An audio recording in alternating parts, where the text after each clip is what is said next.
Here we go. Hello, everyone. Thank you for Hello, tuning hello.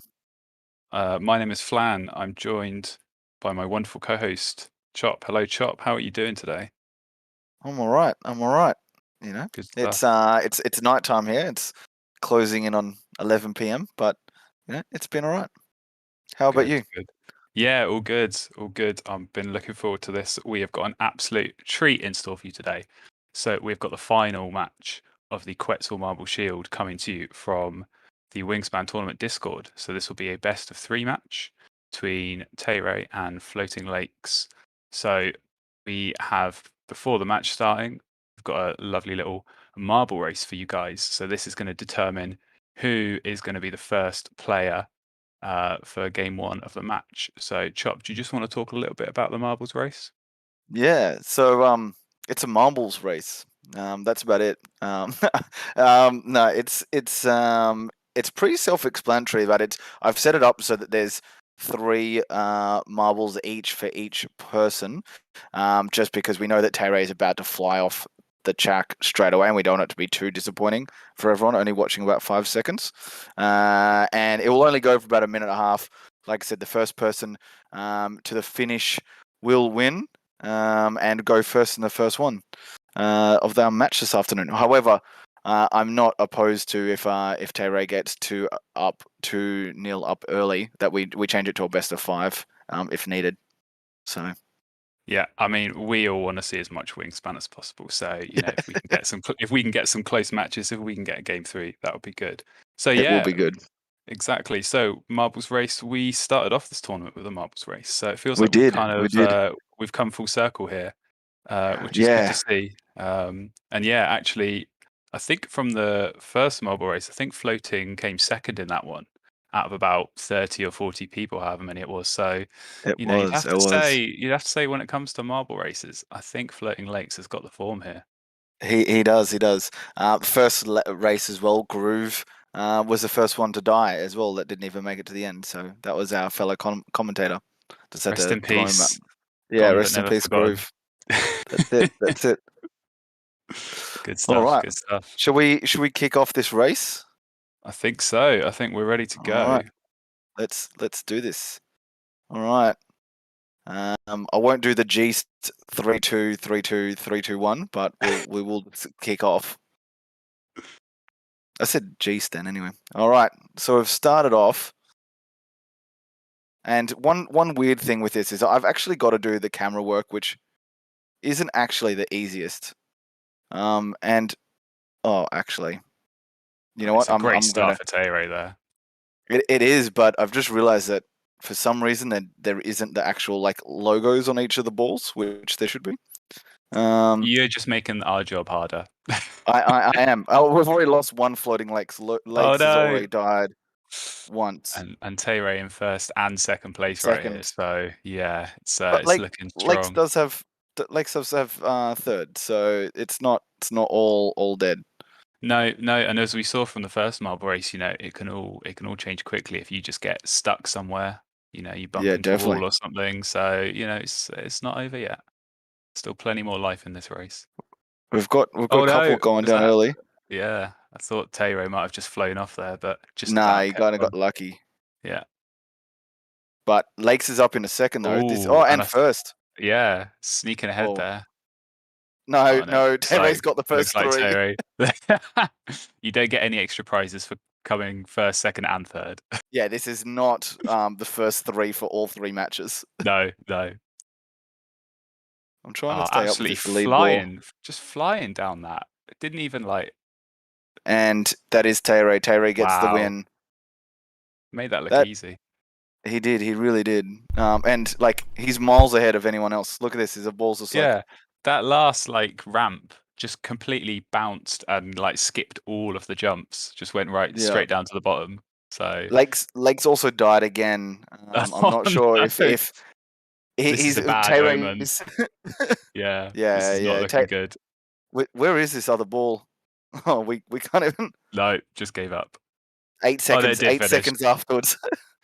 That Oh was a bit of dear. a shame that happened without the actual the little tags. It does make it a little bit harder, but we could see what was going on in the end. So But yeah, it's definitely not a good omen for Lakes. Not at all. Not at all. So yeah, congrats to Tay-Ray winning the top 3 spots, but obviously only the top one matters there. So they will be going first for game 1 of this best of 3 final.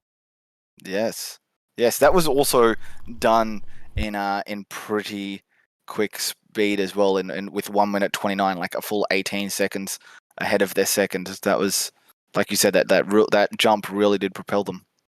Definitely. And I must commend your time estimations. You said at the start this would be about 1.5 minutes. So, you were half a second off. I'll give you that.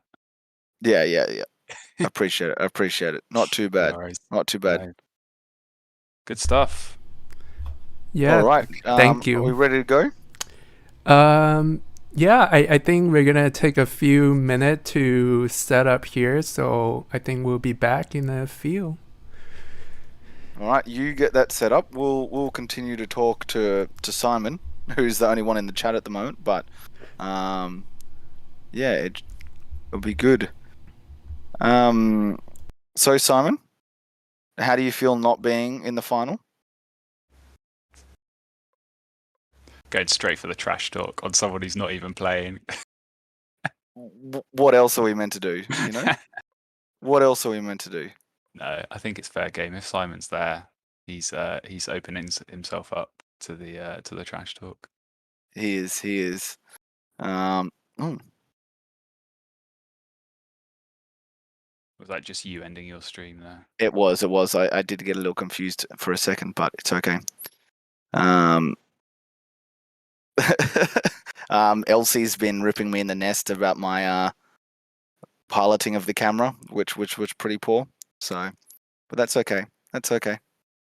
We're getting live memes again. Like this is a step up from getting involved in the live chat, getting memes made about the thing as it's happening. I'm It fully is. on board with that.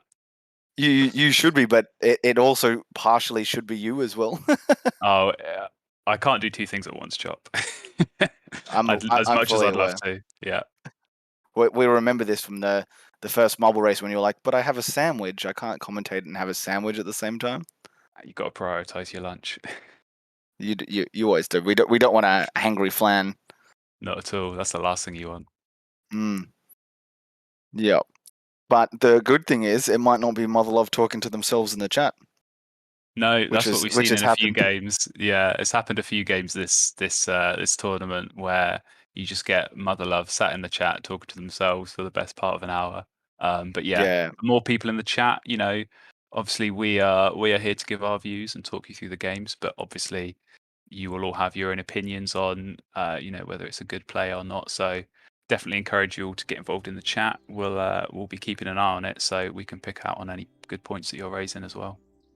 Yeah, definitely. Welcome to Brothers Love and Ellie. Ellie is definitely one of my favorites. She's quite the comedian with the jokes that she's been putting in. It's been great. So very much appreciated.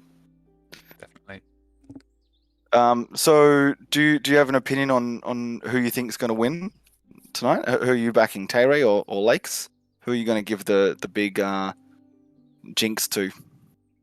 Yeah, I mean, it definitely is a jinx. It's always bold coming out and picking a favourite before the game, but I think you have to go Tay-Ray just based on form. I mean, obviously they've both been in good form. To get to a final.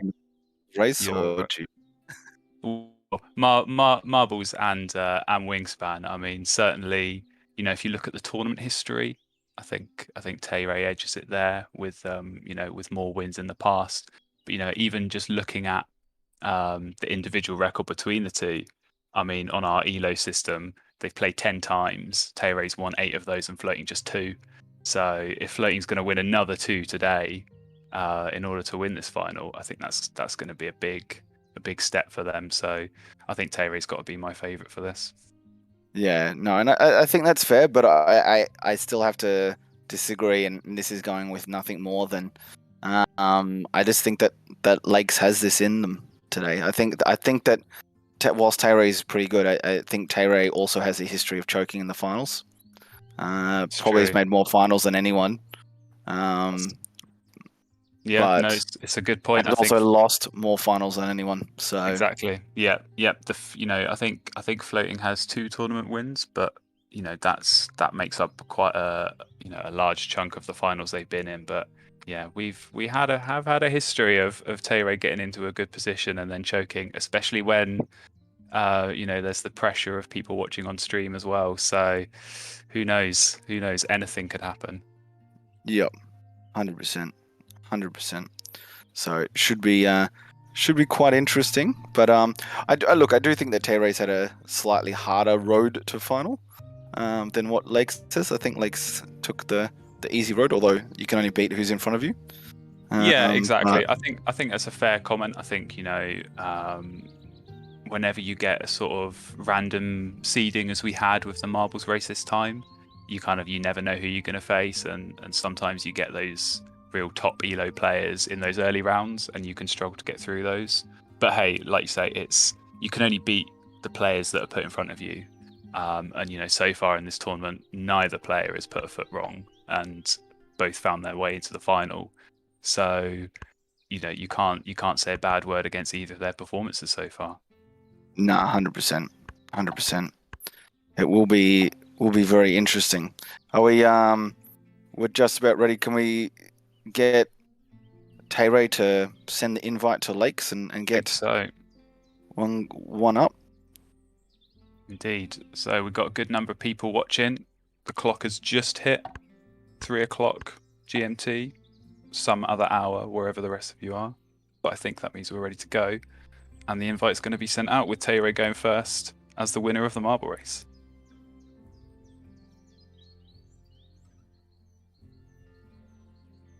All right. So we'll see how lucky Tay-Ray gets early days. Interesting. What do you think of the tray there for Tay-Ray? I mean, obviously we don't know what their first 5 is, but just early thoughts on the tray. Yeah.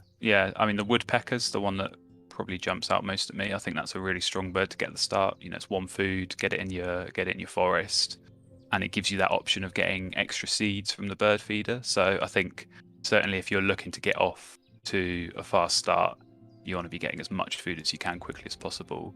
And yeah, a bird like that, it's easy to get down, flexible food cost, and yeah, you can really start building up something good in that forest. Yeah. The vulture could be interesting if you see for Lakes, if he sees Tay-Ray take a rat. Yeah. Just knowing that you might be able to play something like that. But yeah, I agree with you. The woodpecker does seem best. Junko is only really viable if you've got a one of the OP cards in the discard and draw. Yeah, and the other thing about the vulture as well, it's flexible, so it can go in the wetlands as well if needed, if you haven't got a bird that goes there. So that could be a good option. Definitely. No good like real draw card early in the tray though, which is always nice to see when you first step up. But nice draw card. Yeah. Okay, so here we've got Tay-Ray's hand now. A lot of tucking birds. 4 out of 5 of them can tuck birds, but like the point you were just making, there's no real draw cards in the tray, so it's often difficult to if you can't get enough cards to play some of these tucking birds because you don't have enough cards to be able to afford to tuck any. I think probably the grackle is the one you'd look at because it's the only one that can actually go in the wetlands, and that is definitely a nice start to get building up your wetlands. So I think it makes sense that they're considering going for that. Yeah, no, I'd agree with that. I don't really like the Swift too much in this sort of a situation, nor the Pine Siskin. So yeah, I mean, I think I would have done the same thing in that situation. Yeah, it's a good starting pair of birds to keep because you can actually make sure you keep the food to be able to play both of them. So Tay can easily get both of those down without having to go to the bird feeder. I'm interested to see where they play in. I think in most cases you put it in the grasslands, but obviously it is flexible, and they could choose to use that as their forest bird instead. So yeah, interesting decision for them. Yeah, I'm assuming in this situation that they're also planning to take the woodpecker straight up. So I think that would make sense. And then I agree with you. I think they probably get the woodpecker down, the grackle down in the water, and then just play by ear as to where they go with the robin. The robin can really go either, like you said, up in the grasslands and create a nice little rotation there, or straight into the in the forest lands, or straight into the grasslands.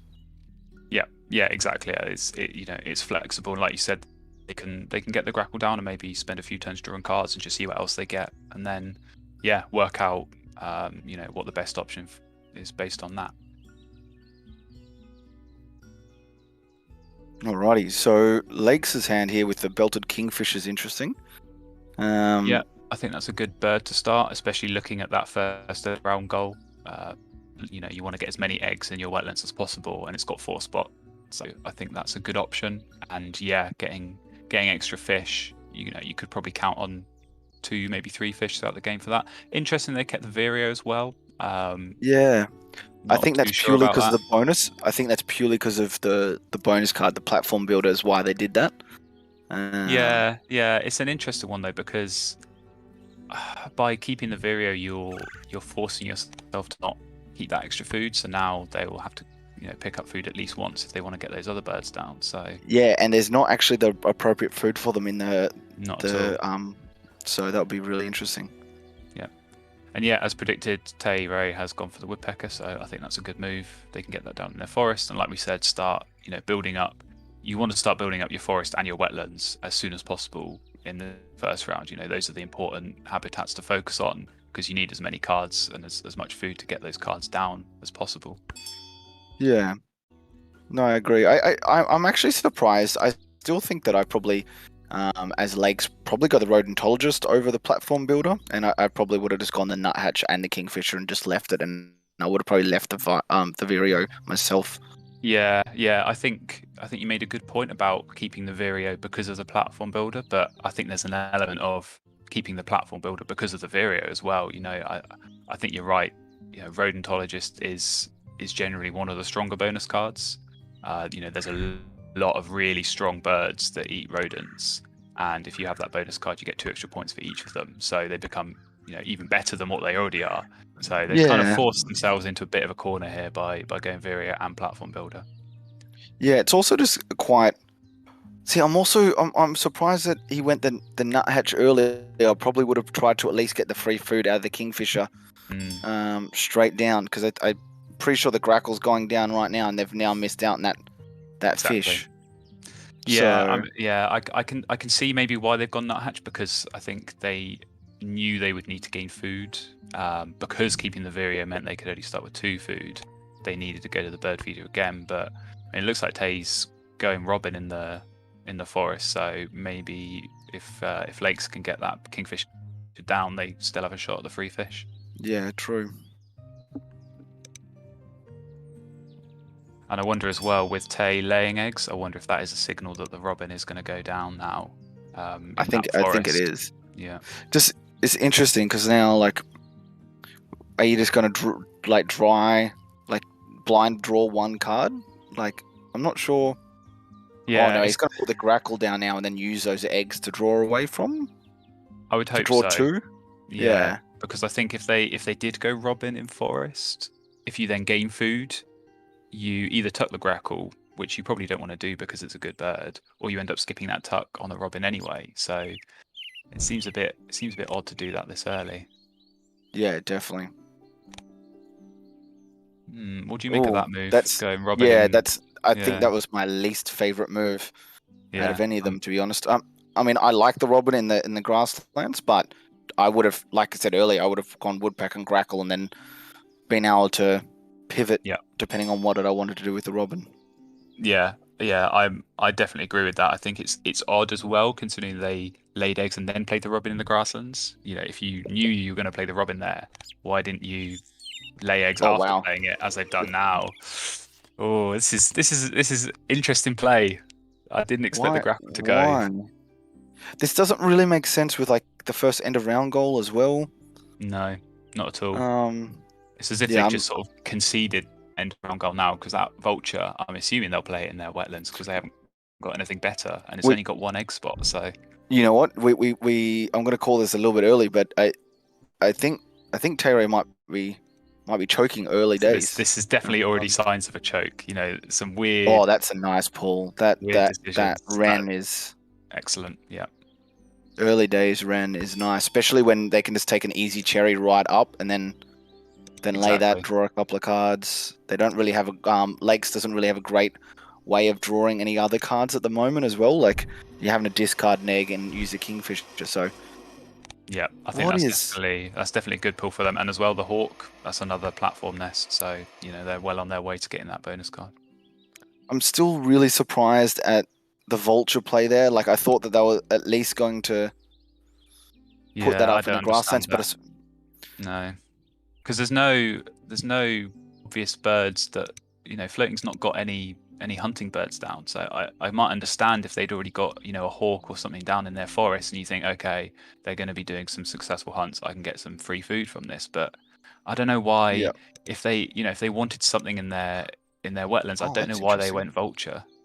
Yeah, definitely. It's like but I don't understand this play though. Why with Lakes discard the Carolina Wren, which was a really good access to food, Yeah, to keep then the Red-tailed Hawk when you know that Tay doesn't really have a good setup, and you're going to give them, and you just gone for double rat to try to set this up. Like I know you have the platform builder, but the Wren Yeah. seemed like such a better play there to get 2 food at a time and get 2 cards 100%. rather than discarding. Yeah. It's a very odd move, and it's a classic commentator's curse right there, because we spent a good few minutes talking about how good the Wren is, then it just instantly gets discarded. So Just thrown in the bin. what do you want from us, floating? Come on, you're making it hard. Man. Are people trying to win these games or lose them? I don't know. It's definitely rough. Could be in for some low scores here. Yeah. Next minute, 110 v 112. Both players pull OP birds. I'm gonna say we haven't seen the tray for round 2 yet. Probably get a kill deer or something to kickstart things. So, yeah, I really don't like this keeping of the red-tailed hawk for No, not at all. Lakes, just because of Tay showed their hand with the vulture. Like you can kind of. Exactly. I didn't mind holding it and then looking at playing later, and maybe like round 4 you can start using it. It works towards that, and if you start giving some food late in the game, it's not going to be as impactful. But when they don't have a food set up here, it seems wild, and it doesn't. It's not like it helps end of round goals at all, like at all. No, you're right. It's a strange move, and yeah, with the weakness in their wetlands. It feels odd to give up those free cards that you would have got. Tay's got a good pull though from the deck last turn. They got the flycatcher. I think they can definitely look at getting that down. And as Motherlove's pointed out in the chat, you get those 2 birds down in your forest, and it's pretty much sorted, because you're getting 3, maybe even 4 food a turn from that. So that's enough to get basically any bird in the game down. Just from 1 visit to the bird feeder. Yeah, agreed. I think that this can happen sometimes. Is I just think that I'm going on about it a little bit, but I think Lakes is a little bit too focused on their bonus cards for what, like that 4 points that they're going to get from that platform builder really isn't going to be that viable. No, not at all. This is going to make it so much easier for Tay to now get this really good forester bird down. Exactly, like we've already seen it there, getting the free food. I think you're right. It's something we've talked about before, and it's quite a common trap that people fall into. You see a bonus card, and you sort of base your whole game around it, and you look at it, you think it's 4 points. It's maybe 7 points at most. You don't want to change your entire strategy, and play suboptimal birds just to meet that bonus card. It's in a lot of cases it's often better just ignoring it, focusing on getting some stronger birds down, and then maybe later in the game when you have got a better wetland and a better forest to get those birds down, then you can think about meeting it then. But yeah, I feel like they've got sidetracked way too much into trying to get these platform birds down. I also think that this shows how much stronger the rodentologist is than the platform builder anyway, because Yeah. they would already be on 2 bonus right now, rather than 2 more cards away from 4. They get the Hawk down. They could even the Loggerhead Shrike actually becomes viable as well with the end of round goal and the bonus card of Rodentologist as well. So yeah, definitely. Like you say, they've got 1 Hawk down, and there's another in the tray that they could have taken. So yeah, I mean, if they've kept Rodentologist and got those 2 down, and maybe even the Shrike as well, that's 4 or even 6 points, and that's already matching what they could have got from maxing out the platform builder. So yeah, they definitely feel like they've forced themselves into a corner here by picking this bonus card.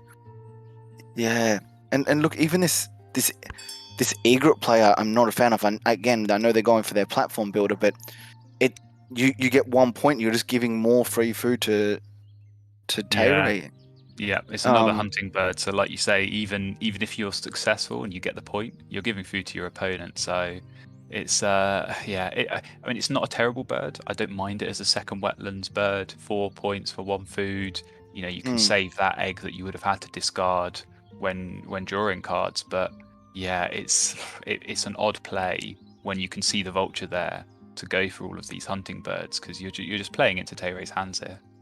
Yeah, and just no real I know we can't see it at the moment because we've both got both screens on Tayray, but Prolexia.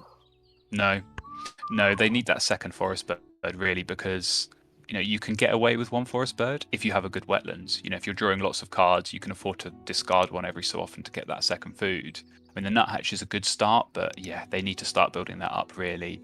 And I'm surprised they've gone for the Hawk, because 3 points for a single food, it meets this bonus card that they're so keen on trying to max out. So yeah, completely I'm agree. intrigued as to why they've been avoiding that. It's almost like, but I don't want to be successful and give food to my opponent when your whole rest of your strategy has gone away from that. Yeah, it's very very inconsistent, I think, some of these plays from Floating Lakes early on here. Don't want to, but that potentially the marble race was a little foreshadowing. Maybe it was. Yeah, maybe it was a sign of things to come. So yeah, it's not looked good so far. Yeah, I am a little concerned about the Screech being played over the Flycatcher. I would have probably tried slightly harder to get the Flycatcher down. However, I do think that the Flycatcher is probably the next bird to go down. It instantly, the Forester's then done. You've got your couple of bonus points out of your bonus card, and you have a lot of food generation there as well. Yeah, I think that's what Tayray's looking at. I think they're thinking, try and get both of those down. Getting the Screech Owl down first probably made sense, because I think they did have the food for that rather than the Flycatcher. So they can get that down, and now they're getting 2 food. And they've got the cherry they've been looking for in the bird feeder. So I think you're right. They can focus on getting that Flycatcher down. Bonus card is sorted. 4 points in the bag. You don't need to add anything to your forest really, and they look good for the third end of round goal as well. Yeah, 100%. And it also works for the fourth end of round goal as well, right? Yeah, exactly. They'll have quite a few of those cavity nests already. So yeah, 1 more isn't going to hurt and could really help their chances there.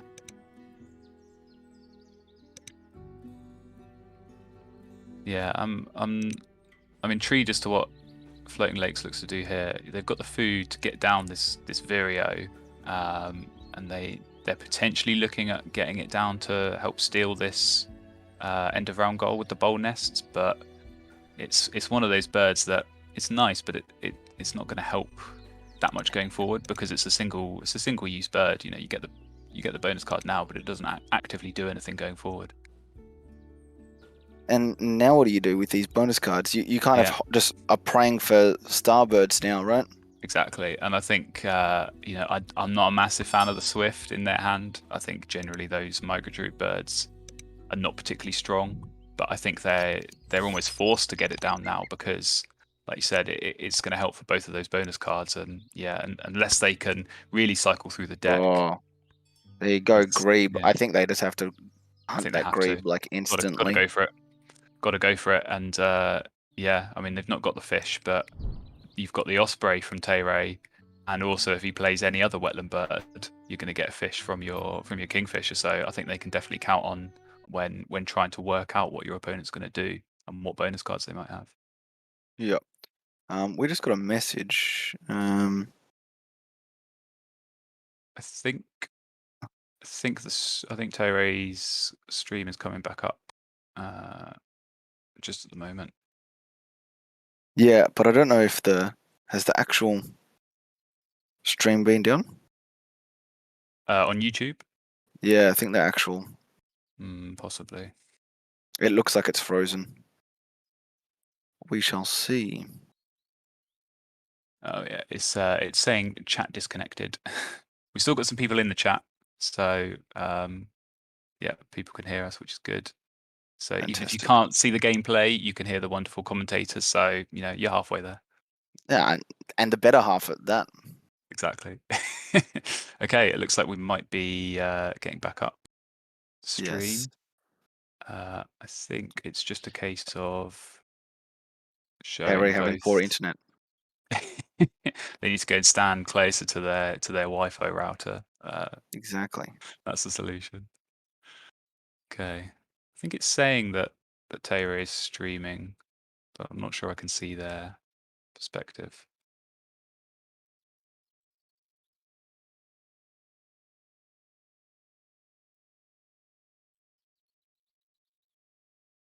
I said this before last time when we had Tay in the hot seat in the game, but it's always a pain when that is the case because we need him behind the scenes fixing all of this because I haven't got a clue how any of this works. I'm sure you're the same, Chop. So we're sort of at the mercy of having one of the players sort this out for us.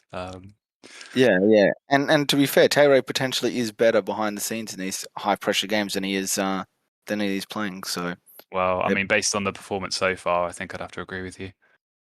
Although also based on performance, I wouldn't exactly want Lakes there either. Yeah, can we get rid of both of these players and get someone good playing? Because we've got a lot of people waiting here. They're expecting some good wingspan. So,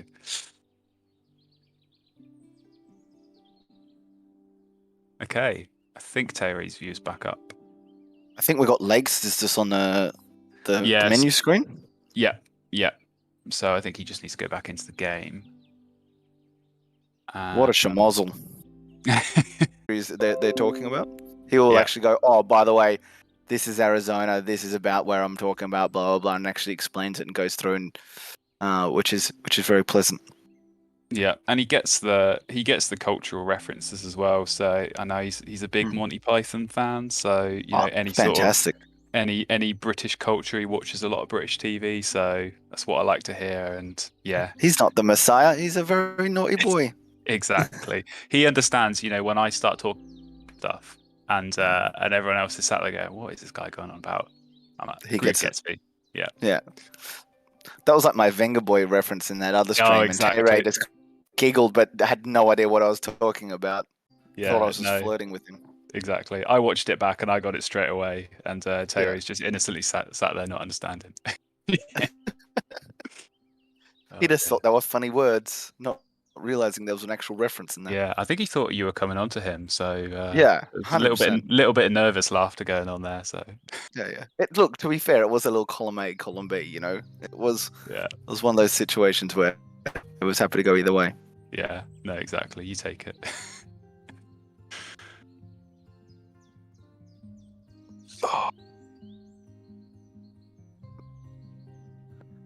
I have no idea what happened to Tay and no, the game. I think I think it's on YouTube end now. So I think we've got the. I think we're back though on YouTube. It appears that both screens are up. I think it's the chat. It's the chat that's not. So we've got the chat working, so I can see the chat. I can see all the comments coming through, but I think that's just not flowing through into the YouTube stream because obviously we've got the chat coming up on stream as well. So hopefully we can get this fixed soon. But please do bear with us. We'll keep you entertained. We'll try. We'll try our best.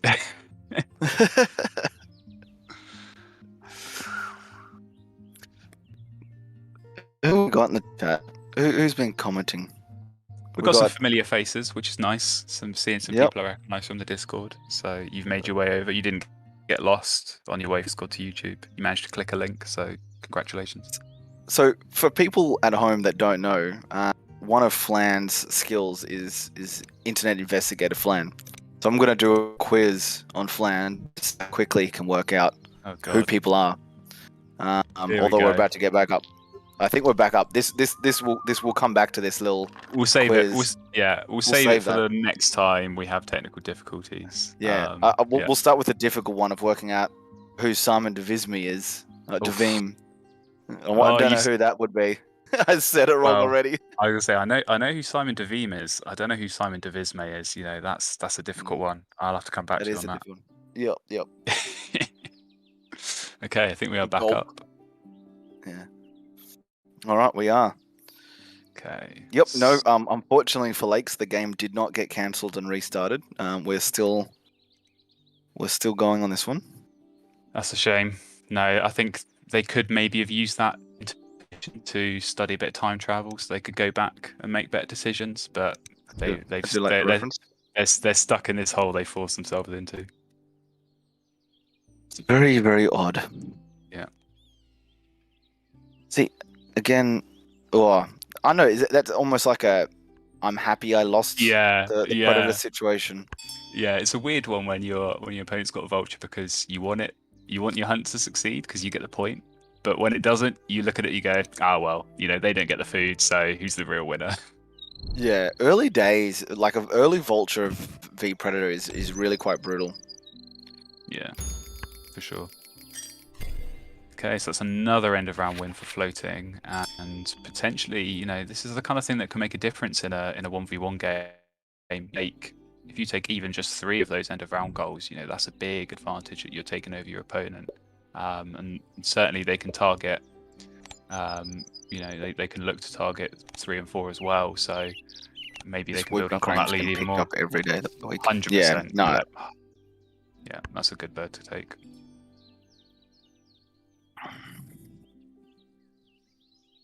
So what's your plan if you're in Floating Lakes' position? Like, what do you do here? Do you try and force the bird to go down? Yeah. Yeah, I think you kind of... That was quick. I think you kind of got to... I don't know. You got to try and get... We're into the 3rd round. You got to get an engine going, and I really don't know how they're going to get this engine going.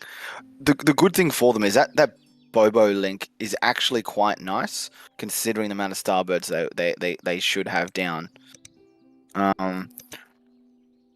Yeah, I mean, if you think if they get that grebe down, that's going to help. But yeah, that's look at that. You're hunting for slugs, and that's what you get. Not great. No, I mean, you make a good point on the engine. When I think going into round 3, that's where you really want something built up, so you can just start to focus on that egg laying, and maybe if you've got a bird that gives you cards or gives you food, lets you cycle through some cards, you can make the most of that. And I think that's where the difference is at the moment. You look at Teyray's grasslands. That's 5 points a turn, and with the Robin being able to cycle through some cards, it's so powerful. And then you go back to Floating Lakes' board, and they're getting 2, maybe 3 points if they get a successful hunt at the moment. So it's night and day. Yeah. I normally, when I'm calculating the predator for like the 7.5, I normally give it like 50% chance. So I'd normally say this is a 2.5 engine at this point in time, compared to, like you said, a 5. So it's like, Teyray's already double the engine, and it's not like Lakes is generating points elsewhere. No, I mean, they get 1 point from the nuthatch in the forest, and they get maybe 1 point from the egret in the wetlands. So yeah, you're not getting strong points from elsewhere. I think they need to build up that grasslands fast. The grebe play right now, because I think you're kind of just stuck with the birds that you have. I think that they needed to try and get that slug, get the swift, and I think it's a house wren down. Yeah. And then get the grebe down, then go Bobo link and see what happens. Also knowing that you're going to get the free fish when you need to. So. Yeah, I mean, I think it's always a dilemma in this game, is knowing when to sit on what you have and just deal with it, and when to gamble and try and cycle through. They got 8 turns left. it feels like it's getting to that point where it's just too late to go fishing for cards again, because you just don't know what's going to come up. And like you say, they've got some decent birds. If they can get that swift down, potentially moving that up into the forest can help them tie at least this third end of round. But also it's going to help towards both of their bonus cards. So the problem is like with playing the reason I didn't like the Grebe was the amount of eggs that they had available. So exactly. So yeah, it's gonna be. But after that, you kind of just you're so in habit with it. It's no big deal. So I'll say that's where Tere's at. all right, we might be back. At least we've got the Tere half back. I don't know if we've got the Tuck and Cash half back. So Tuck and Cash is in the chat. Is in our area. Yeah, and it looks like the YouTube stream might be back up now. So I'll just wait for some confirmation, but we'll keep chatting in the meantime. Yeah, I think it's going back to the game. Obviously we can't see the boards now, but I think it's going to be difficult for Floating to come back into this. We made the points about the engine's just not there, and I think Tere's going to have these last 200 rounds, and certainly has the stronger bonus cards at the moment. So yeah, it's looking game, set, and match, I think, at the moment for Tere.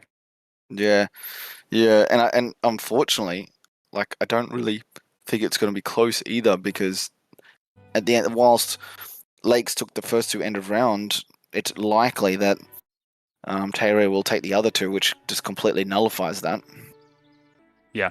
Yeah, exactly. You get off to a strong start with those first 2, but you've got to back it up with the other rounds. And yeah, I think I think for Floating Lakes at this point, it's damage limitation. It's a best of 3. It's not the end of the world if you lose game 1, but you don't want to demoralize yourself. Don't get beaten by 15, 20, or even more points. Keep yourself in it, keep your spirits up, and just forget about it. Move on to game 2 and keep going. Yep. No, I completely agree. Lakes is a bit of a confidence player though, so it will be interesting to see if they can pick themselves up after this one. Yeah, definitely. Looks like we're back on with the stream. Excellent. No sound yet though, so I think we've just been talking to ourselves. That's always good. Yeah. So back to the little quiz. There's another one which is I'll still keep going from easy. Mother Love. Who do you think Mother Love is in the? Mother Love. I don't know. I mean, I know there's this guy on the server. He keeps playing with the username Mother Hate. It's kind of similar, but I don't know if it's one of those red herrings.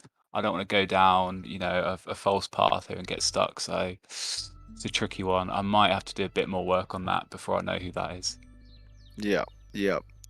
All right, next one. It kind of goes from easy to hard, although I think this one's not that hard. But Ellie Woods. I mean, there's no one with a name similar to that at all on the server. Not even close. Not even like 1 letter difference in their first name. So I don't know.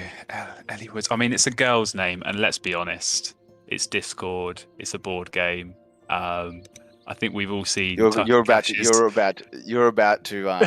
into very hot water. I think we've all seen Tuck and Cash's viewing figures and the breakdown between male and female. So I think I need to. Where's that Shaq sound bite of? Can I remove myself from this conversation, please? Can I please have myself removed? Yeah, this is not endorsed by ChopYouUp at all. Not at all. No.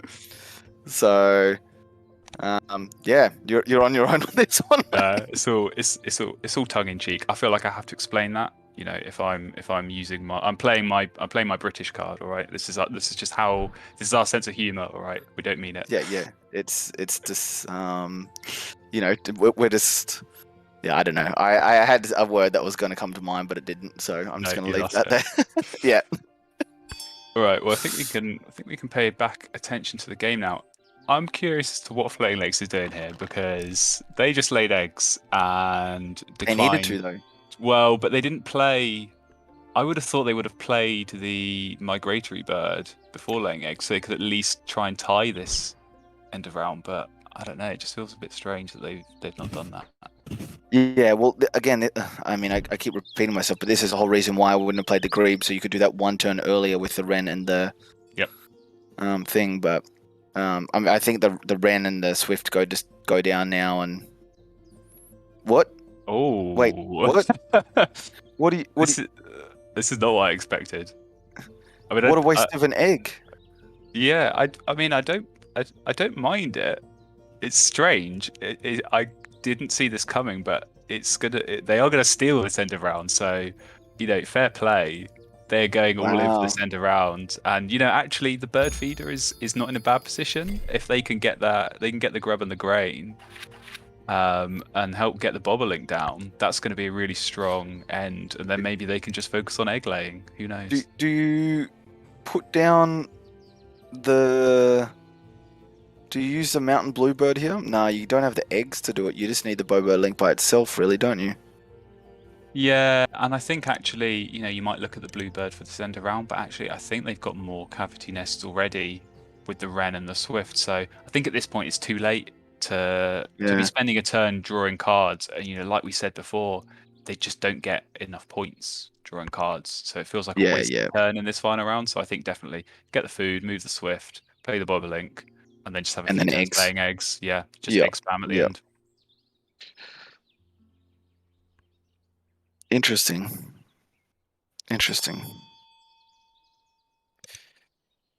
I think that it'd be interesting to see whether that tying the end of round was worth the lack of egg generation that they're going to get by only having 3 birds in the grassland compared to 4.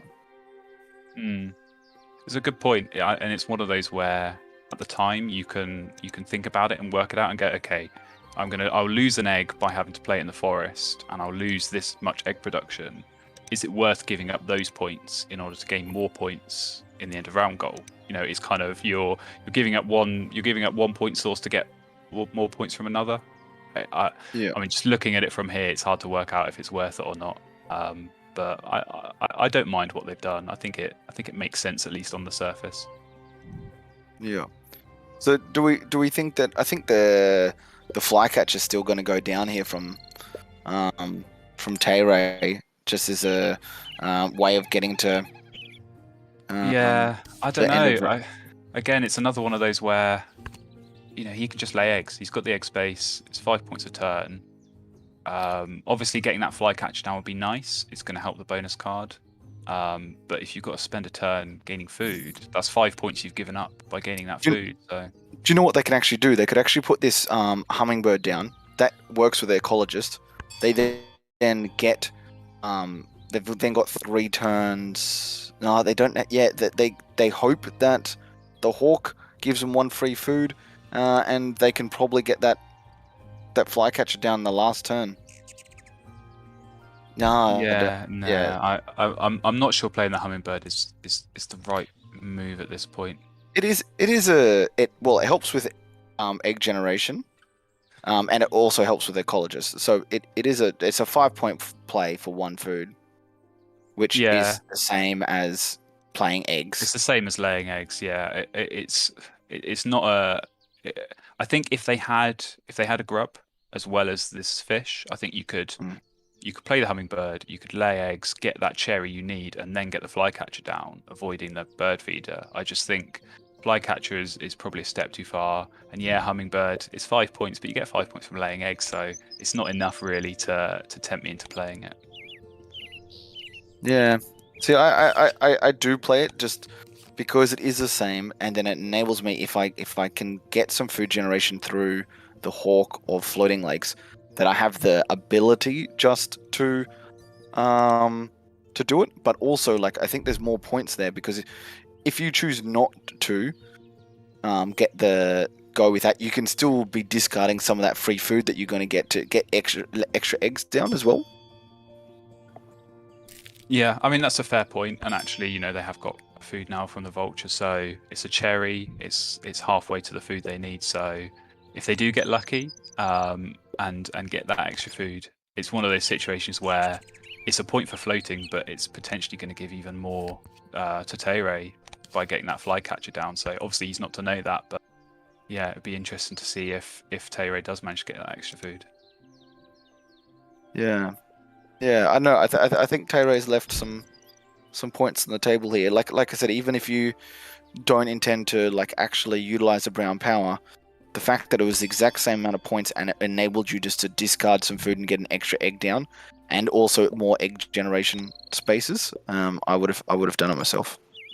Yeah, I think it's a fair point. I think in Teire's position, he's probably just thinking, take the safe play. I know I can guarantee this many points from laying eggs. I think he can probably tell, looking at the boards and looking at the end of round goals, that he is going to be in quite a strong position.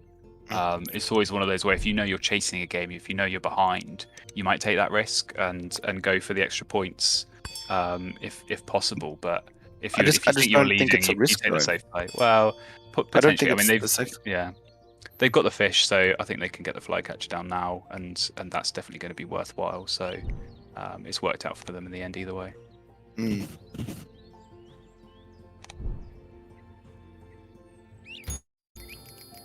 Okay, what do we think on scores? What do we think Teire's got into the 90s or just in the 80s? I think this is an 80s to 70s game, to be honest. It has that kind of feel. Obviously, Teire's done quite well with the bonus cards as well, but yeah, it definitely feels like an 80 to 70 sort of game. That end of round did definitely help. Oh wow! Might be close to the wow. Oh wow! That is completely opposite to what I was thinking. Teire only scored 80. I mean, what did we miss? Yeah. I did not think Floating Lakes would be on 89 there. That is. No. I mean, the cached point through the nuthatch obviously just like really went to work. Yeah. And yeah, but 80 is poor from Teire. 80 is really poor in this sort of a situation. Like, I think Teire got a little bit too focused on that forest end of round goal and just didn't continue to build that egg generation and that engine. Yeah, I'm almost speechless. Like, I don't know what we missed. I mean, obviously Floating Lakes absolutely smashed it with those end of round goals and did reasonably well from the bonus cards. I think they just scored well in all categories. You know, if you're getting double digits in your bonus, good number of eggs, and like we said, the cash food on the nuthatch, that's almost looks like it's what has made the difference there. So yeah, that's a big surprise. I'm feeling a bit of deja vu with you beating Sim in that first game. Potentially, of the last but final. I feel like this is more shocking just from the margin because if I think even if Floating had sort of nicked it by a point, winning a game in a final is more shocking than any other game. So let's ouch. No, I mean, I think if Floating had nicked it by a point, I think I still would have been surprised. But the margin has just added even more, surprise to that. So yeah, it's a good game though. Really, really strong considering the start and how slow it looked like they both were going. I think saying a good game is a strong thing. I think both players left massive amounts of points on the board. Oh yeah. I think that they both had chances to win that game. It was close, so it was an enjoyable game to watch. But just because it's a 0-0 game and it gets exciting in extra time and someone scores a goal does not mean it's a well played game. You know what I mean? Like, no, I think there is a difference between a good game and a well played game. I think this was a good game in the sense that we were both surprised by the outcome. Yes, you're right. Yes. There's absolutely points were on the table there, and some slightly questionable plays at times that definitely make you think, okay, this is not their best. Maybe it's just first game nerves, settling into things, and yeah, hopefully we'll see some better performances in the second game. Yeah. I think Teire is still like just looking at their screen, going, "What happened? What happened?" Teire definitely was leading through most of that game, and then like I said, I think their focus on getting the maximum of the forest to really pull them down. I really think that they just needed to get 3 birds down, and then focus on just getting grassland birds, not going for the full forester. Oh, that is a look at this. This American red start's a great start when it comes to food generation. Real strong. Yeah, red start, and even the grasshopper sparrow are quite like. It's a shame no wetlands. Yeah, that's and there's probably nothing in the the omission. But yeah. Yeah, nothing in the tray as well, from what I saw quickly. No, hopefully they'll flick back over to that. But yeah, I think it's one of those where you take the red start 100%. You know, that's a game changing bird. Okay, blackbirds and avocet. Oh, I think yeah. those are both good options. I think Yeah. with floating going first, they can definitely look to pick up one of those. Advocet, I suppose you could work out with your what was it, the sparrow that you said? Yeah. I think sometimes people see the pink playing egg powers, and then they don't realize that it doesn't actually match up with the birds that they've got. Like I've played a couple of times, and someone's put down an advocet, and they've only got a cavity and a bowl nest, and you're just like, yeah, I'm going to give you free eggs, but you can't do anything with them, you know? Like, yeah. I think you've got to be careful. I think, like you say, like with the cowbirds, with all of those pink egg birds, you need to make sure you've got the nest. And as strong as those birds are, like you say, you can only actually cash in on those eggs if you do have the right spots. And certainly, keeping that ground nest sparrow that they had in their hand, that gives them options. So I think avocet, I think they can look at getting that down, particularly with the bird feeder and all the food they need to play it is already there. So do you go the red start and the sparrow, and then pick up the advocet? I think that's what I would do. I think I would go. I'd go sparrow and red start. I'd keep the grub, the cherry, and the grain. You take the avocet, you get the red start down, and then when you gain food, you get 2, and you can play the avocet down.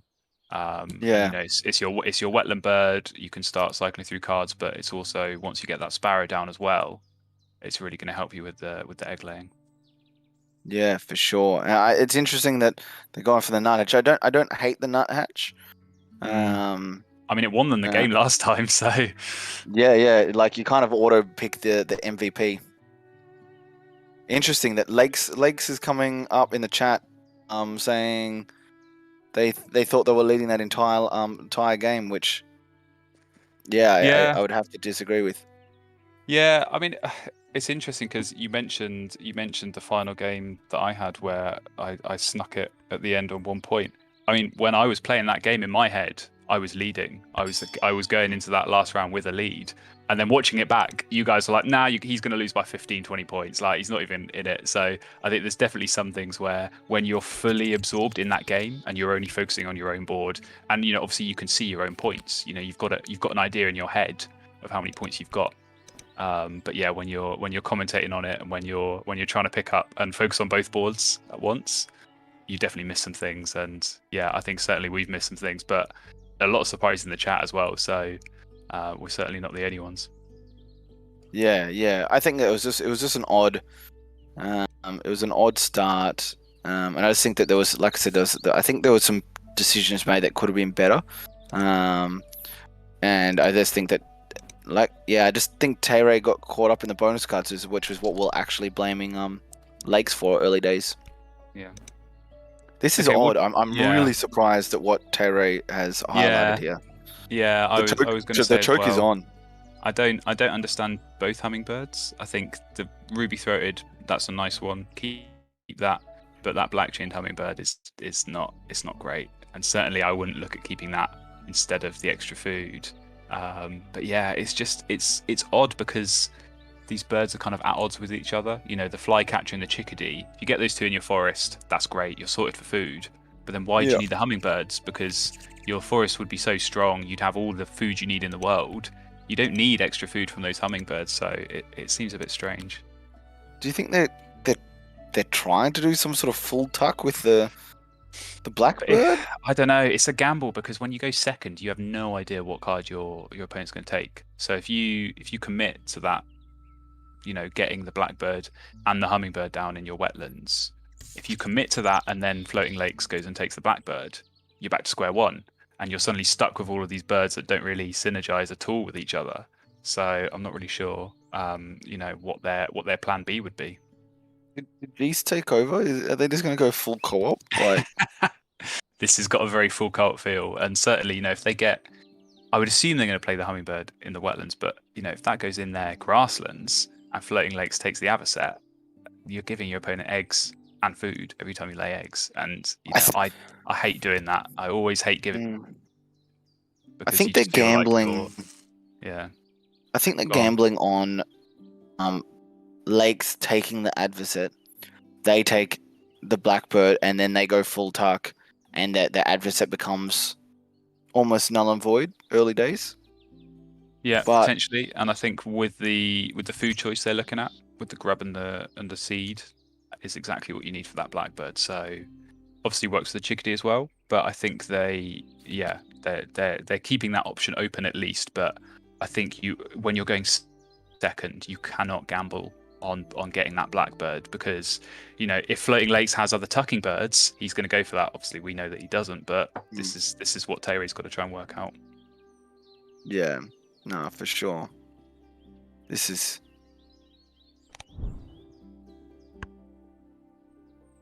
I'm really surprised that great crested flycatcher was kept. That seems odd. Yeah, to me it feels like some indecision there, almost as if he couldn't work out which route to go down, and he's kept his options open, but he's kept them open too much, because you force yourself into only keeping one food, and you've got all these birds that you've got to get down. So yeah, I don't get that. They're gaining food. Why are you not going the Blackbird? I'm so confused as to what. Yeah, I think they have to go flycatcher now if they've taken the cherry. But you're right, the Blackbird was still there. The option for going for that wetlands engine was still there, and they've not taken it. So it feels really odd.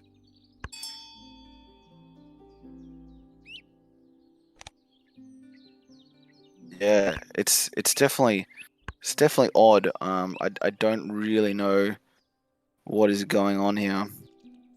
No, I'd have to say that Floating Lakes is looking like they're having the stronger start here, with the birds in their hand, and yeah, I'm really interested to see where Terry goes with this, because they've not got any birds that you look at playing in the wetlands. I mean, yeah, those hummingbirds can go there, but what's the point when you've already got so much food from the flycatcher and presumably the chickadee as well?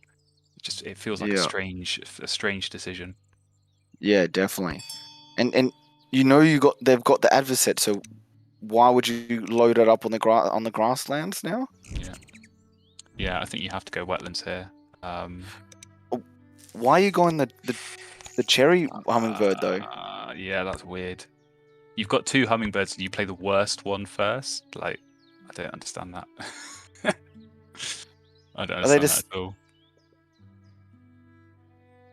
Do you know what's also interesting is I think this is something that I've seen a couple other players do, is when someone takes a grassland like a egg-laying pink power bird, is actually early days to get a couple of eggs down, so you can do that early and not have to worry about your opponent then playing that.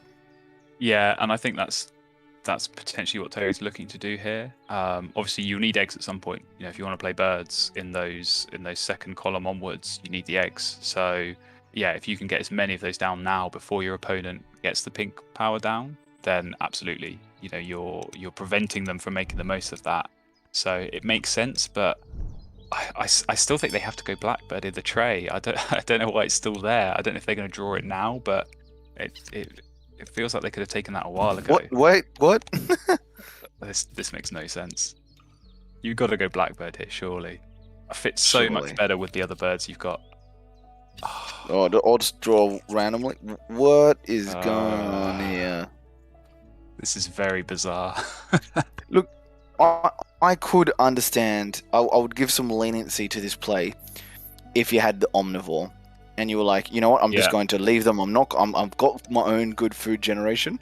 I'm actually just putting them down there because they're actually 6-point birds for 1 food each. But they don't have omnivore. Yeah, exactly. It just looks so much better for Floating Lakes now. They get that Avocet down, Yeah, They're looking at a huge lead coming out of this first round, but a much stronger looking board as well. So yeah, it feels like Tay is kind of already pushing themselves out of this game, and having lost game one, they need to win this. This is absolutely a must-win game. If they lose, they're out. So you can't afford to be making mistakes like this early on. Did you notice that Tay just discarded the slug when, if you wanted to be nimble, wouldn't you discard the cherry so that if you needed to lay the stilt, you could? Yeah, and there's no cherries. There's no slugs in the feeder either, so they'll have to gamble on the re-roll if they're going to try and get that stilt down. So yeah. very strange. Wow. They're getting food everywhere now. I don't understand that. The only sense in which that makes sense is to tie this end around, but you're falling into the trap that I said earlier that you don't want to fall into, which is now whenever Tay lays eggs, he's going to be giving eggs and food to floating lakes, and that's just not what you want to be doing. Not at all. I think I like the Morning Dove in the grasslands here for lakes. Just because, although that wasn't Lakes who picked that up, my bad. Yeah, that was Tay-Ray's gone for that. So I'm not sure what they're thinking, because that was in the tray, wasn't it? So yeah, it was. They just went and picked it up by itself, which because they didn't have any eggs, so they couldn't discard. They kind of forced themselves into that position where. But also now when they lay eggs, they're giving. Yeah. Yeah, it's odd, and this is nice. Like when you know that your opponent's going co-op, get the big birds. Exactly. Because you're going to get an excess amount of food, so getting birds like the puffin and stuff like that is just really, really important. Yeah, it's a smart play, and yeah, you've got the co-op aspect, but you look at Floating Lakes' forest, and that's 3 food a turn. Getting the food for that puffin is not going to be a problem at all. They've got plenty of time to get that fish. Even if it's over the course of multiple turns. So, yeah, Floating Lakes definitely looking in the stronger position right now. They're about to be able to play the cuckoo and have double pink power on this grassland. Yeah, I think as soon as that goes down, that probably a game over for Tay-Ray, because Tay-Ray gets 2 eggs laying eggs, but Floating Lakes also gets 2 eggs whenever Tay-Ray lays eggs. So you're basically doing a nothing action, because whatever you gain, you're giving to your opponent as well. And that is a horrible position to be in. And the food, exactly. And that's a fish. And that's already 1 out of the 3 they need. So, yeah, I don't like making these early calls. I know you do, but I think it's absolutely in Floating Lakes' hands right now. They'd have to make some serious mistakes to not win this game from here. Yeah. I think that Tay-Ray needs to get this Morning Dove down in anywhere other than the grasslands really quickly to have some 100%. Sort of other egg generation than what they're doing. Yeah, I think it needs to go forest really, because I don't see it working as well in the wetlands. I think they'll look to get this stilt down, and that could be their second wetland bird, and then they can actually start drawing birds without having to discard the egg. And like we said, they're already short on eggs, and you don't want to be laying eggs because you're just giving stuff to your opponent for free. So yeah, I think that they need to focus on getting the forest built up and getting that wetlands built up, but it's not looking good for them already. It is not. This is such a nice defensive play by Lakes, by having those 2 egg pink powers. It's just killed whatever Tay-Ray's plan was. Yeah. I mean, it's almost a bit of an insurance. Like even if you don't get much use out of it, they've already made their use by just being played, because you're forcing your opponent to do something that's suboptimal. If those 2 birds weren't there, take a look at building a really nice grassland that's going to score a lot of points and get them food, and they could really sort of build on that as the game goes on. But just by having those 2 pink powers, immediately Tay-Ray's going to be thinking, no, stay away from the grasslands as much as possible. And I mean, they're not bad point scoring birds in their own right. So even if Floating Lakes doesn't get that many eggs, I think their job is already done. Yeah.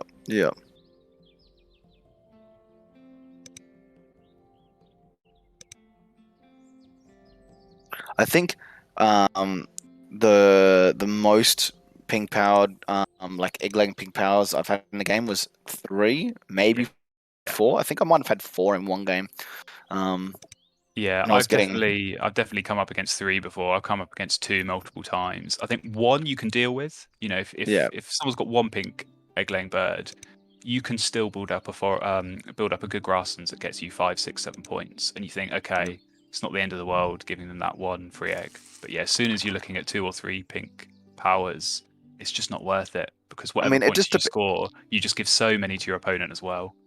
Yeah, it depends though. In saying that, like, you look at my game against Dat Willow, where I had an amazing I just had all the cards. I had the Raven and the Gull. It didn't really matter that he had 2 pink power laying. Like, I could just do whatever I wanted anyway. So there are situations where it doesn't matter. Also, you've got to take into account that, well, what happens if they don't have the spots? It would only take 2 lots of laying eggs, and exactly. And Lakes is actually full here, so you can actually do it, hoping they can't really set up and overwhelm their egg spots, and then they're not getting a lot of generation out of it. Yeah, I think that's a really good point, actually. There's 2 options. Whenever you see your opponent with these pink powers, you either ignore it completely, which it looks like Tay's doing. Don't lay eggs, don't let them get those points, or you overwhelm them. And I think looking at the egg spaces that Floating Lakes has got, you're absolutely right. They've only got 2 bowl spots, they've only got 2 ground nest spots. They'll get another star nest from this puffin, but like you say, it's only 2 turns laying eggs, and you filled it up. So yeah. If Tay had focused on that grasslands and built something up, then yeah, they could very quickly have overwhelmed those egg spots. But yeah, it looks like they've gone with the other route. One of the interesting things is they don't have something that's going to be like discard an egg for X, which then they could pick and really make sure they're maximizing those pink powers. So, if they get, if Lakes gets like a Eastern Phoebe or something, like, nice starbird that has 4 egg spots, then it's game over. You definitely can't go those grasslands at all. But until that happens, I think that's what they need to look at. I mean, it's obviously a strong position. They've got very nice forest. They've managed to get the 3 fish for that puffin, which I imagine they'll look at getting down very soon. But that wetlands, it's not that strong. Even with the puffin down, that's only 2 cards a turn. So you're putting yourself again at the mercy of the deck, and you could end up drawing loads of 0, 1 point birds that don't have many egg spots and don't really fit the end of round goals or fit your bonus cards. So it's a bit of a gamble. That's not a great bonus card draw either. It is not. It does not. Yeah, you have to go the bird feeder, 0. Though, yeah, bird feeder, absolutely. They've already got 3. Still got 2 rounds left to get another 2. It's just not great though, because it's only 3 points, and you certainly hope for better. But there is a couple of birds that would satisfy both of those bonus cards though. Yes, that's true. There's a few grassland birds that he'd be able to get down quite easily. The 2 bonus card ones. What is it? The painted bunting and the one that looks like a rabbit, the chicken. Oh yeah, the prairie chicken. Yeah, I think those would be the 2 that are targeting. And yeah, I think whenever you're in a position like this and you have a bonus card or you have a choice between bonus cards, it's always useful to have in your mind, okay, which birds could I get that is going to fulfill 1 or more of these, and also potentially work well with the end of round goals. So yeah, I mean, those bonus card birds, they're strong birds in their own right, but absolutely, working with the bonus cards they've got as well, those are the ones they'll be looking to target. Yeah, for sure. I think they're just working out whether they needed to discard an egg, a discard of food then. So yeah, Lakes has got the second end of round, which is definitely another advantage. Oh, do you want to make sure that they don't lay any more? Yeah, I mean, build up any more of that engine? Is that yeah, that's crazy. And not only that, but it fits both bonus cards. So yes, it does. It's absolutely a good option, and they've already got the food for it. So yeah, I think that third egg power, that third pink power, is certainly going to put Terry off laying any more eggs for the rest of this game. You want to find a starbird with your other draw though. Yeah, I'm interested they've gone for the deck there. I would have looked at getting the cowbird and the woodpecker potentially. I think I would have done the same thing. I would have gone the woodpecker as well. Yeah, I'm surprised they left that there because food's not a problem. They could get that down and yeah, roll the dice, get another bonus card and see what comes up. Maybe they're just thinking that their card generation isn't great, so they now do it again and then get the Martin down to try and filter through some cards. But that's the only thing I can think of. Yeah, but then you run into the problem of, okay, well, do you go Martin in wetlands then? Because it's traditionally a really strong card to get in your grasslands, but I don't think floating really needs the eggs. He's certainly not going to have the space to run through that grasslands many times. Yeah, that's a very good point. It's a very good point. I actually, don't mind the cowbird. Yeah, see, I would be getting it based on what you're saying. I would have got that down straight away then, so that you actually got the point out of that. They had the food to do it, and they had the eggs to do it. So. Yeah, I'm interested. They left the owl as well. I think that's another one they really could have looked to get. It's 8 points. I know it's 3 rodents, but the food draw is not a problem for them. They could so easily have got that. The coot, I don't mind it. Maybe they've got one eye on this end of round goal, and also thinking, okay, I'm going to need to cycle through some cards. So the tucking power is quite nice there, but yeah, I just it feels a little bit strange some of these turns, but at least they are going cowbird now. I think that's the right option. Yeah, I agree with you. I still think that I would have left the coot there, and I would have put the Martin. I would have put the cowbird down, then the Martin down, and then grabbed some cards. And if I left the coot, if the coot got taken, the coot got taken. I wouldn't be too annoyed about it. Yeah, I think really they only needed one of those tucking birds if they are going to get one of those down in the wetlands, and it looks like they are playing the coot. But yeah, you could have played the Martin already, and then when you drew cards, when you picked up the coot, you could have cycled through even more.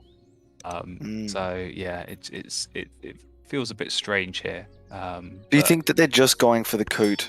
One, because of the grain, and two, because of the amount of egg spots that if they do start laying eggs, it's egg spots for them to lay for lakes to lay eggs before they get that pink power. Yeah, it's not a bad point, and actually as well, it fits that final end of round goal quite nicely as well with the platform nest. So maybe they might have had half an eye on that as well. But yeah, certainly the rest of the birds they've got. Obviously, cowbird's got no spots, but most of their others have only got like 2 or 3 spots each. So those could fill up very quickly if they go for a grasslands pivot towards the end of this game.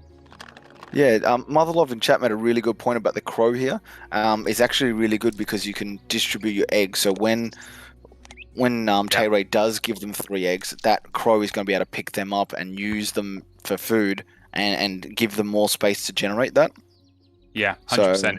It's a good point, and I think it's something you mentioned earlier. Like you say, though, you need these birds that let you discard the eggs to get you something else, because the egg spots, certainly in the bowl and the ground nest, as soon as if Tay-Ray does lay eggs, that's 2 eggs in a bowl nest, and they've only got 3 spaces. So one turn and you're done. And it also works for end of round goal, right? Yep. Yeah. See, exactly. I don't get laying eggs here. No, I would have. If you're going to lay eggs, I think you get the crow down and you get the crow down first, and then I'd probably lay the crow down and then draw cards and then see what I wanted to do, because you don't need eggs for this end of round goal, so you can kind of set yourself up a little bit. Yeah, I mean the only thing I'm thinking is maybe they are thinking about getting the Martin down in the wetlands. They might have half an eye on this end of round. It is weak. It's a 0 point play. What's it's 0? 2 points, and you lose the 2 from the eggs. So it's not great. Yeah, I wouldn't like that at all, to be honest. I think that'd be a real weak play with 6 turns left in the game. Yeah, and the other thing is, again, it comes back to this point of look at what your opponent's doing. Look at where Tay-Ray's starting to build up their cards now. They have played quite a few in that grasslands, so they only get one egg from the dove every time, and if you want to get more birds down in those, in columns 4 and 5, particularly in the Gonna be forest and the difficult. grasslands, it's going to be so difficult to get the eggs just from the dove. So I think they will have to switch to grasslands at some point. At which point, Floating is going to be getting all the eggs they could possibly need. So I don't really think they needed to lay eggs there. I think they could have looked to either get the crow down, or go for cards and pick up the owl in the tray. Yeah. Yeah, I still think, like, I think that it was lay crow was the best, take cards was the second best, and then lay eggs was actually the third best option. Yeah, it certainly feels like an odd one.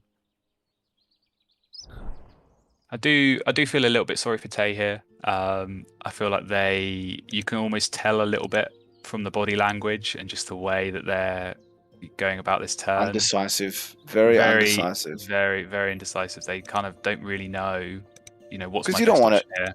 You don't want to play the Grebe. That's a negative 1 point turn with 7 turns left. Like, Nah, if you're going to play the Grebe, you save it for the last round, surely. surely not even last round, last turn. Yeah, that's the best time to play it. Best time to play it. It's literally the same thing as battling it out a game of chess and then just second last turn just knocking over your king. I don't like that play at all. I know they've got an eye on the end of round goals, but it's like you say, it's a negative point turn. And actually, if you're in this position where you are behind, you want to gamble. Get those bonus card birds down and just hope you get something lucky. Maybe he draws Forester or something. Get something that's going to get you a lot of points from the bonus cards. You've got to gamble, because at the moment, just playing these 0 point birds that are actually losing you points. This is weird.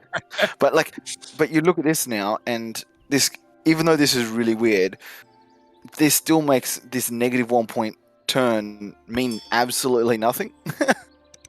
Yeah, because I think Floating would potentially have looked at doing that anyway. I think even if the Grebe doesn't go down, they might have played that, in the wetlands, because they're going to need to be looking at getting rid of cards. But you look at Tay's position right now: 0 eggs, can't play birds. If they pick up birds, they're not getting eggs, so they're going to have to go grasslands at some point.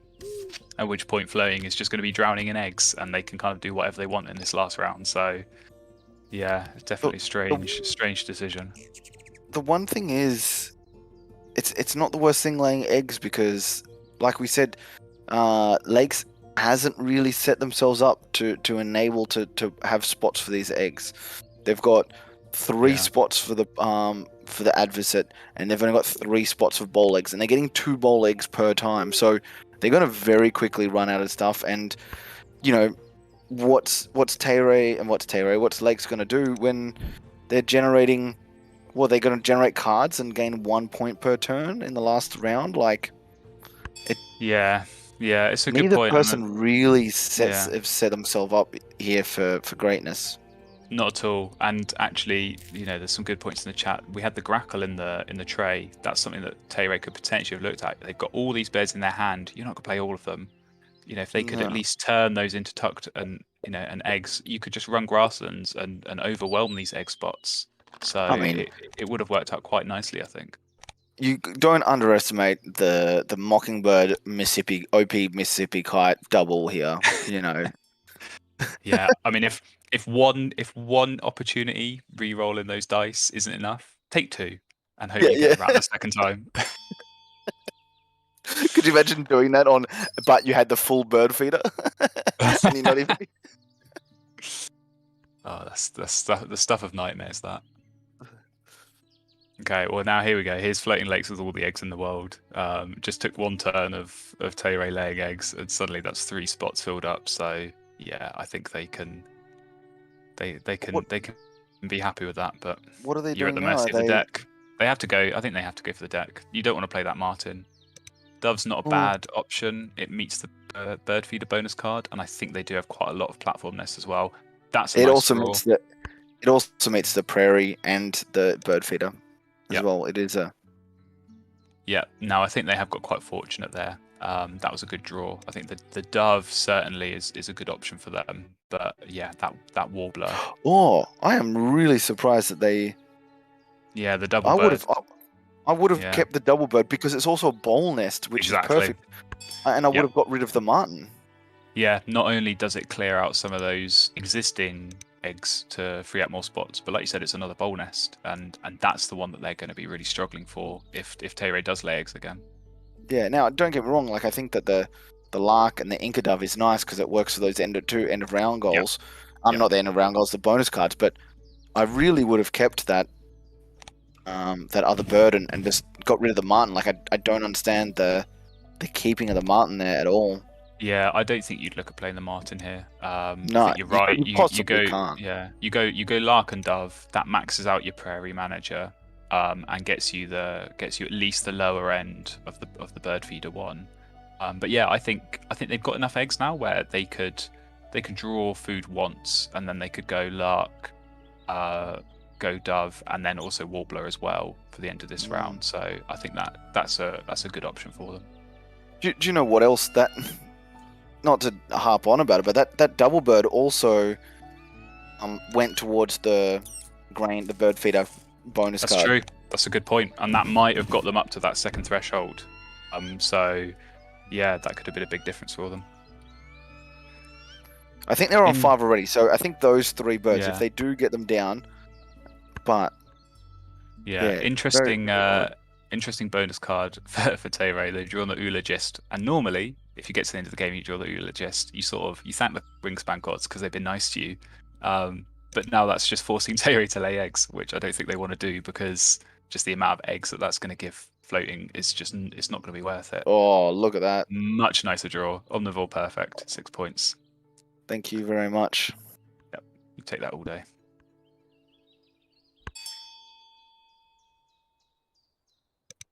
I think we called it a while ago, but yeah, I feel like Tayray's goose has long been cooked, and they feel like they're sort of scrambling a little bit here, get the bonus cards down and pray. But yeah, they don't look in a particularly strong position, and I think this time we're going to call it right. In saying that Float Lakes is going to win, and who knows? Given our track record, maybe it'll be a big win the other way. Yeah, and like I said, in saying that, I think that I don't think that Lakes has played the perfect game by any stretch of the imagination, though. No. I think that Tayray has made plenty of mistakes. Yeah, I think Floating Lakes has played well. Definitely points on the table, and I think it's easy to be, very critical of that kind of thing when we're in this position. But I think they made the right decisions in getting those pink powers down because it has just put Tayray off laying eggs as much as possible, and that's really sort of hamstrung them a bit. Yeah, but it was even before any of that. Tayray keeping those 4 birds at the start was just odd. We thought that they might have been going for like a little bit of a tuck engine with I think it was a grackle, and then they ended up discarding the grackle, and it was just it was odd. It feels like it's been a game of indecision from Tayray, and that was right from the start. We saw with that opening hand 4 birds and 1 food.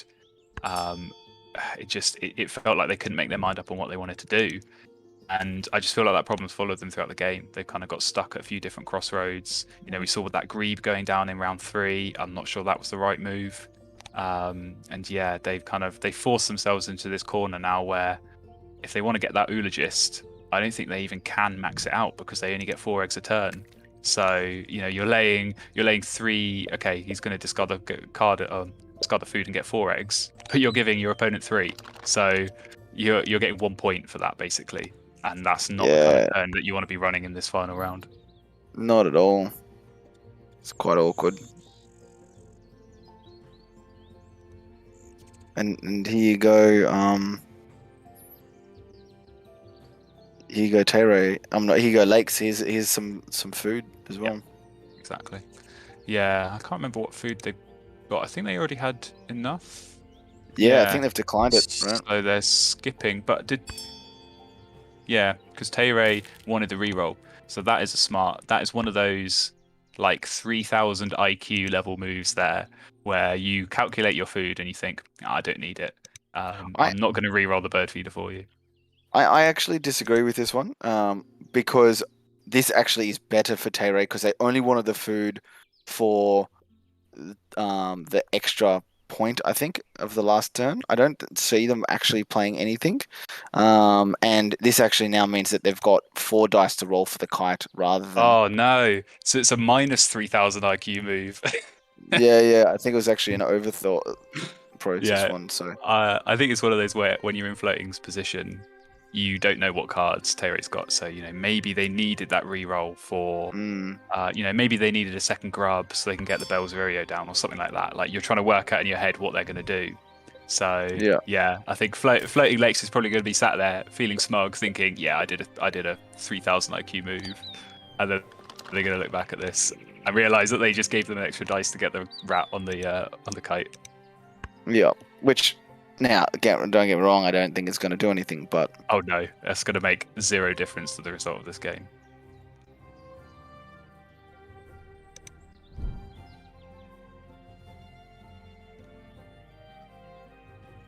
Yeah, now Floating Lakes can get that dove down. That's going to get them, I believe, 5 eggs. So always nice to get that on the final turn and steal this end of round as well. All right, this is going to be a big margin of victory, I think. Yeah, I think it is. What do we think? What do we think? 10 points, 15, 20 points? Yeah, 15. 15. I think Tay-Ray's choked hard. I'm gonna go 20 points. I think it's going to be a big margin. Oh wow, yeah, this is to steal Elsie's comment. I think this game's gonna get deleted off YouTube. I don't think anyone's gonna be able to go back and watch this. Wow. We won at 29 points. That is a GG. 100 points plus. That's a good result for floating. Very well played. And our new tournament champion. Well done. Yeah, and I'd like to point out that I did call it as Lakes' win before we started. You went with Tay-Ray. What can I say? This video is going to get deleted, so no one's going to hear that anyway. It is. Well done, Lakes. My fellow mod who gets the tournament win. And maybe I can even say that they had the easiest draw all the way, including the final. You could most certainly say that. And who needs to be good at marbles when you can be good at Wingspan? That's all that matters in the end. And who needs to be good at Wingspan when your opponent apparently isn't? Big words. We said we're going to go hard. So go big or go home.